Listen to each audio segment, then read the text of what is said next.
Hello, dear viewers. Assalamu alaikum and good afternoon to all of you. तो जैसे कि आप सभी जान रहे हैं, हम यहाँ पे पढ़ रहे हैं रेस्पिरेशन।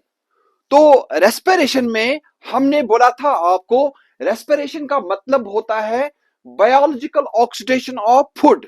जो बायोलॉजिकल ऑक्सीडेशन ऑफ फूड जो है, यहाँ पे हम बोल रहे हैं ये जो फूड होता है इसको हम बोलते हैं रेस्पिरेटरी सबस्ट्रेट भी, या जो हमारे पास रेस्पिरेटरी सबस्ट्रेट जो होता है वो है यहाँ पे ग्लूकोज। और इसकी क्या हो जाती है, इसकी ऑक्सीडेशन हो जाती है रेस्पिरेशन में। कहाँ पे? सेल्स के इनसाइड इसकी रेस्पिरेशन हो जाती है, इसकी ऑक्सीडेशन हो जाती है सेल्स के इनसाइड, और ये हमें देता है एनर्जी। और ये हमें एनर्जी देता है किस फॉर्म में? In the form of ATP molecules. ये हमने पढ़ा था रेस्पिरेशन की डेफिनेशन में। फिर हमने बोला था रेस्पिरेशन जो होता है ये होता है टू टाइप्स का। एक होता है एनएरोबिक रेस्पिरेशन और दूसरा होता है एरोबिक रेस्पिरेशन। तो आज हम इसमें पढ़ने जा रहे हैं एरोबिक रेस्पिरेशन। लेकिन एरोबिक रेस्पिरेशन से पढ़ने से पहले do subscribe, follow my channel and comment, like and share my videos. तो चलिए स्टार्ट करते हैं। एरोबिक रेस्पिरेशन क्या होता है? तो एरोबिक रेस्पिरेशन जो हमने ऑलरेडी बोला है कि रेस्पिरेशन में क्या वहां पे ऑक्सीजन इन्वॉल्व होता है कि ऑक्सीजन इन्वॉल्व नहीं होता है, तो उस बेसिस पे हमने डिवाइड किया था रेस्पिरेशन को दो ग्रुप्स में। तो अब हम इसमें क्या याद रखना है, इस एरोबिक रेस्पिरेशन में ये वो रेस्पिरेशन होता है, ये वो ऑक्सीडेशन होता है फूड मटेरियल का जो किसके प्रेजेंस में होता है? जो ऑक्सीजन के प्रेजेंस में होता है। तो हम बोलते हैं फर्स्ट पॉइंट एरोबिक रेस्पिरेशन में ये होता है इन प्रेजेंस ऑफ ऑक्सीजन। ये होता है इन प्रेजेंस ऑफ ऑक्सीजन। तो हम बोलते हैं जो एरोबिक रेस्पिरेशन वो रेस्पिरेशन होता है, वो बायोलॉजिकल ऑक्सीडेशन ऑफ फूड होता है जो किसके प्रेजेंस में होता है? जो ऑक्सीजन के प्रेजेंस में होता है। जो दूसरा पॉइंट यहाँ पे आप देख रहे हैं, यहाँ पे हमने इक्वेशन लिखी है, रिएक्शन लिखा है किसका? एरोबिक रेस्पिरेशन का। यहाँ पे आप देख सकते हैं जो यहाँ पे ये ग्लूकोज है C6H12O6, जिसको हम बोलते हैं रेस्पिरेटरी सबस्ट्रेट भी। तो ये ऑक्सीजन के प्रेजेंस में किसमें कन्वर्ट हो जाता है? ये कार्बन डाइऑक्साइड में और वाटर में कन्वर्ट हो जाता है। और यहाँ पे बहुत सारा एनर्जी हमें मिलता है किस फॉर्म में? एटीपी के फॉर्म में। और ये कितने मॉलिक्यूल्स होते हैं? ये होते हैं 38, या कभी कभार क्या होता है यहाँ पे 36 एटीपी बनते हैं। तो हम बोलते हैं जो दूसरा पॉइंट आपको याद रखना है एरोबिक रेस्पिरेशन में, इसमें क्या होता है? इसमें कंप्लीट ब्रेकडाउन हो जाता है किसका?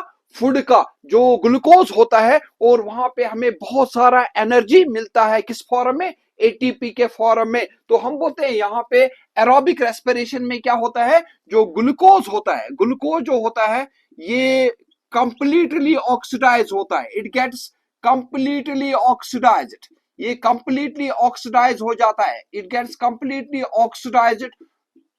और यहाँ पे ये हमें देता है जो इसके एंड प्रोडक्ट्स होते हैं वो क्या होते हैं? वो होते हैं कार्बन डाइऑक्साइड और वो होता है वाटर। और इसके अलावा हमें यहाँ पे क्या मिलता है? हमें यहाँ पे जो एनर्जी होता है in the form of ATP, वो कितने मॉलिक्यूल्स होते हैं? वो होते हैं 38 एटीपी मॉलिक्यूल्स। अब हम बोलते हैं जो ऑर्गेनिज्म्स एरोबिक रेस्पिरेशन दिखाते हैं उनको हम बोलते हैं एरोब्स। तो ऑर्गेनिज्म्स जो एरोबिक रेस्पिरेशन दिखाते हैं उनको हम बोलते हैं एरोब्स। और ये एरोब्स में एग्जाम्पल क्या आता है? हम बोलते हैं जो मोस्टली जो यूकैरियोटिक सेल्स होते हैं, यूकैरियोटिक सेल्स, जो यूकैरियोटिक ऑर्गेनिज्म जो होते हैं, यूकैरियोट्स जो होते हैं, यूकैरियोटिक ऑर्गेनिज्म जो होते हैं या यूकैरियोट जो होते हैं, वो किसको वो कौन सी रेस्पिरेशन दिखाते हैं? वो दिखाते हैं एरोबिक रेस्पिरेशन। तो एग्जांपल इन यूकैरियोट्स की, सपोज ह्यूमंस, जो ह्यूमंस होते हैं इसमें एरोबिक रेस्पिरेशन होता है। बर्ड जो होते हैं उनमें एरोबिक रेस्पिरेशन होता है। इसी तरह से जो फिश होते हैं इनमें एरोबिक रेस्पिरेशन होता है। तो लेकिन आपको याद रखना है जो ह्यूमंस होते हैं, ह्यूमंस में एक सेल होता है जिसको हम बोलते हैं आरबीसी। तो यहाँ पे जो आरबीसी होता है, red blood cell, red blood cell जो होता है ह्यूमंस में, वहां पे क्या होता है? एनएरोबिक रेस्पिरेशन, एनएरोबिक रेस्पिरेशन होता है वहां पे। ये यूजुअली आपको याद रखना है, इट इज एन एक्सेप्शन, क्योंकि वहां पे जो ऑर्बिसीज होते हैं उनमें एक स्ट्रक्चर जो होता है जिसको हम बोलते हैं माइटोकॉन्ड्रिया, वो यूजुअली उनमें एब्सेंट होता है। तो जो ऑर्बिसीज होते हैं उनमें कौन सा रेस्पिरेशन होता है? एनएरोबिक रेस्पिरेशन होता है वहां पे। इसी तरह से जो ह्यूमन्स होते हैं, ह्यूमन्स में जो मसल सेल्स होते हैं ड्यूरिंग विगरस एक्सरसाइज, वहां पे भी क्या होता है? एनएरोबिक रेस्पिरेशन होता है। लेकिन जो नॉर्मल मसल सेल्स होते हैं वहां पे यूजुअली क्या होता है? वहां पे एरोबिक रेस्पिरेशन होता है। लेकिन जब विगरस एक्सरसाइज हम करते हैं, जब डेफिशिएंसी हो जाती है ऑक्सीजन की, तो उस वक्त क्या हो जाता है? उस वक्त उन मसल सेल्स में शाबाश कौन सी रेस्पिरेशन होती है? Anaerobic respiration. तो वो ऑर्गेनिजम्स जो एरोबिक रेस्पिरेशन दिखाते हैं उनको हम बोलते हैं एरोब्स, उनको हम बोलते हैं एरोब्स। अब आपको याद रखना है, जो ये एरोबिक रेस्पिरेशन होता है ये भी कहां पे होता है? ये भी सेल्स में होता है। और सेल्स में कहां पे होता है? ये होता है साइटोप्लाज्म में। और इसका जो सेकंड स्टेप जो होता है वो होता है माइटोकॉन्ड्रिया में। तो हम बोलते हैं this aerobic respiration it occurs both in cytoplasm. ये साइटोप्लाज्म में भी होता है और ये किस में होता है? ये हमारे पास जो एक ऑर्गेनील जो होता है जिसको हम बोलते हैं माइटोकॉन्ड्रिया। तो माइटोकॉन्ड्रिया जो होता है वहां पे भी क्या होता है? इसका सेकंड स्टेप हो जाता है इस रेस्पिरेशन का। और अब हमें याद रखना है, जो इसका फर्स्ट स्टेप होता है, जो फर्स्ट स्टेप है इसमें रेस्पिरेशन में, जो एरोबिक रेस्पिरेशन जो है इसमें, इसके फर्स्ट स्टेप में क्या होता है? देखिए, जब भी डाइजेस्ट होता है फूड, जो ग्लूकोज होता है जिसको हम बोलते हैं रेस्पिरेटरी सबस्ट्रेट, वो आता है ब्लड में, और ब्लड से ये आ जाता है किसमें? सेल्स में। ये मान लीजिए ब्लड यहां से, और ब्लड से आ गया ग्लूकोज किसमें? सेल के साइटोप्लाज्म में। अब इसमें फर्स्ट स्टेप हो जाता है किसमें? साइटोप्लाज्म में। फर्स्ट स्टेप में क्या होता है? जो ग्लूकोज होता है, ग्लूकोज जो होता है, ग्लूकोज साइटोप्लाज्म में, इस साइटोप्लाज्म में ठीक किसके प्रेजेंस में? इस साइटोप्लाज्म में बहुत सारे एंजाइम्स होते हैं। तो उन एंजाइम्स की प्रेजेंस में ये क्या हो जाते हैं? ये कन्वर्ट हो जाते हैं इनटू पायरुविक एसिड। ये किसमें कन्वर्ट हो जाते हैं? ये कन्वर्ट हो जाते हैं 2 पायरुविक एसिड मॉलिक्यूल में। 2 मॉलिक्यूल्स में ये वहां पे कन्वर्ट हो जाता है। तो ग्लूकोज जो होता है ये 1 मॉलिक्यूल होता है, और इससे कितने मॉलिक्यूल्स बनते हैं पायरुविक एसिड के? 2 मॉलिक्यूल्स बन जाते हैं। ठीक। और यहां पे इस प्रोसेस को हम बोलते हैं, शाबाश, इसको हम बोलते हैं ग्लाइकोलिसिस। इस प्रोसेस को हम बोलते हैं ग्लाइकोलिसिस। इस प्रोसेस को हम बोलते हैं ग्लाइकोलिसिस, या हमने ऑलरेडी बोला है आपको, इसको हम बोलते हैं ईएमपी पाथवे भी, एमडन मियरहॉफ पार्नास पाथवे। ठीक। जब पायरुविक एसिड साइटोप्लाज्म में बनता है, जिनको हम बोलते हैं पायरुवेट्स भी, और ये फिर क्या हो जाते हैं? ये ट्रांसपोर्ट हो जाते हैं इनसाइड माइटोकॉन्ड्रिया। तो यहाँ पे जो पायरुवेट्स होते हैं, या जो पायरुविक एसिड जो होता है ना, यहाँ पे स्टेप सेकंड हो जाता है किसमें? इस माइटोकॉन्ड्रिया में। उस स्टेप में क्या होता है? उस सेकंड स्टेप में क्या हो जाता है? ये जो पायरुविक एसिड होता है ये कन्वर्ट हो जाता है जब किनके प्रेजेंस में? एंजाइम्स के प्रेजेंस में ये कन्वर्ट हो जाता है वहां पे कार्बन डाइऑक्साइड में और वाटर में। ये कन्वर्ट हो जाता है किसमें? कार्बन डाइऑक्साइड में, वाटर में। और नेट रिजल्ट जो होता है दोनों का, इस ग्लाइकोलिसिस का भी और जो दूसरा स्टेप होता है माइटोकॉन्ड्रिया में, वहां पे क्या बनते हैं? वहां पे बनते हैं 38, या हम बोलते हैं कभी कभार 36 एटीपी मॉलिक्यूल्स बनते हैं। लेकिन जब ये सेकंड स्टेप होता है किसमें? माइटोकॉन्ड्रिया में, उस स्टेप को हम बोलते हैं यहाँ पे क्रेबस साइकिल। तो वो आपको याद रखना है, जो सेकंड स्टेप होता है किसका? इस एरोबिक रेस्पिरेशन का, उसको हम बोलते हैं क्रेबस साइकिल। इसको हम बोलते हैं क्रेबस साइकिल, या इसको हम बोलते हैं साइट्रिक एसिड साइकिल भी, साइट्रिक एसिड साइकिल भी होते हैं। इसको हम दूसरा नाम बोलते हैं साइट्रिक एसिड साइकिल। जैसे यहाँ पे ग्लाइकोलिसिस है, या एमडन मियरहॉफ पार्नास पाथवे, इसको हम बोलते हैं क्रेबस साइकिल, या इसको हम बोलते हैं साइट्रिक एसिड साइकिल। और इस साइट्रिक एसिड साइकिल में क्या बनता है? यहाँ पे कार्बन डाइऑक्साइड बनता है, और यहाँ पे वाटर बनता है, और नेट जो होता है यहाँ पे यहाँ पे 38 एटीपी मॉलिक्यूल्स बनते हैं। तो इसको हम बोलते हैं यहाँ पे एरोबिक रेस्पिरेशन। तो एरोबिक रेस्पिरेशन में दो तीन पॉइंट्स क्या याद रखने हैं, ये इन प्रेजेंस ऑफ ऑक्सीजन होता है और ग्लूकोज जो होता है ये कंप्लीटली ऑक्सीडाइज होता है, ब्रेक होता है और हमें यहाँ पे बहुत सारा एनर्जी मिलता है। कितना एनर्जी मिलता है? 38 एटीपी मॉलिक्यूल्स। और यहाँ पे जो एंड प्रोडक्ट्स होते हैं वो होता है कार्बन डाइऑक्साइड और वाटर भी होता है। और शाबाश, ये कितने स्टेप्स में कंप्लीट होता है? ये कंप्लीट होता है दो स्टेप्स में। फर्स्ट स्टेप को हम बोलते हैं ग्लाइकोलिसिस, जो कहां पे होता है? जो साइटोप्लाज्म में होता है। और सेकंड स्टेप को हम क्या बोलते हैं? उसको हम बोलते हैं क्रेब्स साइकिल, जो कहां पे होता है? जो माइटोकॉन्ड्रिया के इनसाइड होता है। ठीक, तो ये था किसके बारे में? ये था इस एरोबिक रेस्पिरेशन के बारे में। लेकिन कभी कभार आपको ये भी आ सकता है कि यहाँ पे क्या डिफरेंस है, क्या डिफरेंस है एनारोबिक रेस्पिरेशन में और एरोबिक रेस्पिरेशन में। वो तो हमने दोनों पढ़ लिए, एरोबिक रेस्पिरेशन, एनारोबिक रेस्पिरेशन। मैं यहाँ पे आपको वो रिपीट करूंगा। यहाँ पे आप बोल सकते हैं एनारोबिक रेस्पिरेशन ये इन एब्सेंस ऑफ ऑक्सीजन होता है। तो एरोबिक रेस्पिरेशन जो होता है ये इन प्रेजेंस ऑफ ऑक्सीजन होता है। दूसरा पॉइंट हम क्या बोलते हैं यहाँ पे? इसमें क्या होता है? इसमें सिर्फ दो ही एटीपी मॉलिक्यूल्स बनते हैं, कम एनर्जी बनती है। इसमें कितने बनते हैं? इसमें 38 या 36 एटीपी मॉलिक्यूल्स बनते हैं। थर्ड डिफरेंस क्या है इसमें? इस एनारोबिक रेस्पिरेशन में इनकम्प्लीट ब्रेकडाउन ऑफ फूड होता है, ग्लूकोज होता है। और लेकिन इस एरोबिक रेस्पिरेशन में क्या होता है? इस एरोबिक रेस्पिरेशन में कंप्लीट ब्रेकडाउन ऑफ फूड होता है। और फोर्थ डिफरेंस क्या है यहाँ पे? ये होता है सिर्फ साइटोप्लाज्म में। और यहाँ पे क्या होता है? ये दोनों होता है, साइटोप्लाज्म में भी और माइटोकॉन्ड्रिया में भी। ठीक, और इसका मतलब होता है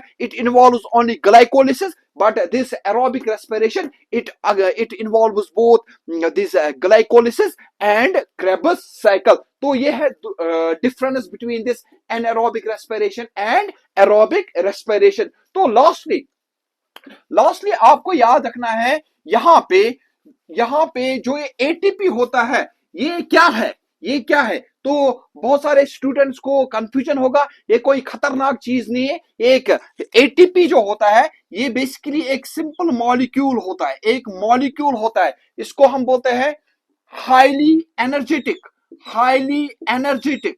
ये होता है हाईली एनर्जेटिक मॉलिक्यूल होता है। ये एक मॉलिक्यूल होता है, जैसे ग्लूकोज एक मॉलिक्यूल है। ठीक, इसी तरह से जो एटीपी होता है इसको भी हम बोलते हैं दिस मॉलिक्यूल। लेकिन ये हाईली एनर्जेटिक मॉलिक्यूल होता है। इसको हम बोलते हैं, शाबाश, एनर्जी करेंसी ऑफ सेल। इसको हम बोलते हैं एनर्जी करेंसी ऑफ सेल। इसको हम बोलते हैं एनर्जी करेंसी ऑफ सेल, क्योंकि यहाँ पे जो एटीपी होता है, ठीक, ये हमें क्या देता है? जो भी हमारी बॉडी में मेटाबॉलिक एक्टिविटीज होते हैं वहां पे ये एटीपी ही हमें क्या देता है? एनर्जी देता रहता है। ठीक, तो चाहे वो प्रोटीन सिंथेसिस हो, कोई और अदर फंक्शन हो, चाहे मसल कंट्रैक्शन हो, नर्व इंडक्शन हो या नर्व इंपल्स जो होता है, जो जिसमें मैसेज जो होती है वो ट्रांसफर होता है एक बॉडी पार्ट से दूसरी बॉडी पार्ट तक। तो उसके लिए हमें जो एनर्जी मॉलिक्यूल जो होता है वो होता है यही एटीपी। तभी हम इसको बोलते हैं एनर्जी करेंसी ऑफ सेल। अब ये बनता है माइटोकॉन्ड्रिया में, तभी हम माइटोकॉन्ड्रिया को हम बोलते हैं powerhouse of the cell. क्योंकि ये कहां पे बनता है? ये बनता है, शाबाश, इस माइटोकॉन्ड्रिया के इनसाइड। तभी हम माइटोकॉन्ड्रिया को हम बोलते हैं पावर हाउस ऑफ सेल। तो ये आपको याद रखना है, माइटोकॉन्ड्रिया को हम बोलते हैं powerhouse of the cell और एटीपी को हम बोलते हैं, शाबाश, एनर्जी करेंसी ऑफ सेल। तो ये जो एटीपी होता है ना, ये बना होता है बेसिकली एडेनोसिन मॉलिक्यूल का, एडेनोसिन मॉलिक्यूल का। ठीक, और यहां पे इसके साथ 3 फॉस्फेट्स जो होते हैं वो जुड़े हुए होते हैं। ये होते हैं इसके साथ जुड़े हुए। ठीक, और यहां पे जो ये 2 फॉस्फेट है, यहां पे एडेनोसिन प्लस फॉस्फेट, इसको हम बोलते हैं एडीपी मॉलिक्यूल। बेसिकली क्या होता है इस रेस्पिरेशन में, शाबाश, इस रेस्पिरेशन में जब एटीपी बनता है वो बनता है इस एडीपी से। ये एडीपी इतना होता है, फिर इसके साथ ये जो फॉस्फेट होता है, ये होता है फॉस्फेट, ये इसके साथ मिल जाता है तो ये बनाता है एटीपी। एडीपी को हम बोलते हैं एडिनोसिन डाइफॉस्फेट, इसको हम बोलते हैं एडिनोसिन डाइफॉस्फेट। एडिनोसिन क्योंकि इसके साथ दो फॉस्फेट हैं तभी हम इसको बोलते हैं एडिनोसिन डाइफॉस्फेट। ये ऑलरेडी प्रेजेंट होता है हमारे सेल के इनसाइड एक मॉलिक्यूल, और उसके साथ जुड़ जाता है दूसरा एक फॉस्फेट, ठीक, और उसकी वजह से ये बन जाता है एटीपी, एडिनोसिन ट्राइफॉस्फेट। अब यहां पे ये जो बॉन्ड होता है फॉस्फेट और फॉस्फेट के बीच में, ये हाई एनर्जी रिच बॉन्ड होता है। ये हाई एनर्जी रिच बॉन्ड होता है। ये हाई एनर्जी रिच बॉन्ड होता है। ये कब बनता है? ये बनता है जब ग्लूकोज जो होता है, जब ये ब्रेक होता है, क्योंकि हम जानते हैं जब भी कोई मॉलिक्यूल ब्रेक होता है उस वक्त एनर्जी रिलीज होती है, और तभी हम बोलते हैं एडीपी से जब एटीपी बनता है उस वक्त यहां पे जो फॉस्फेट होता है ये इसके साथ कंबाइन होता है, किसके साथ? एडीपी के साथ। और ये फॉस्फेट जो होता है जब ये एडीपी के साथ कंबाइन होता है तो ये बनाता है एटीपी, और उसके लिए वहां पे एनर्जी चाहिए बनने के लिए, और वो एनर्जी कहां से आती है? वो ग्लूकोज के ब्रेक डाउन से आती है। तो इसका मतलब होता है ग्लूकोज की जो एनर्जी होती है वो किस फॉर्म में स्टोर रहता है? वो रहता है in the form of this ATP molecule. अब जब हमारी बॉडी को एनर्जी चाहिए तो इसका मतलब है ऑलरेडी वो प्रेजेंट होता है किसमें? इस हाई एनर्जेटिक मॉलिक्यूल में। तो जब भी हमें नीड पड़ती है अब एनर्जी के लिए तो यही एटीपी जो है वापस किसमें कन्वर्ट हो जाता है?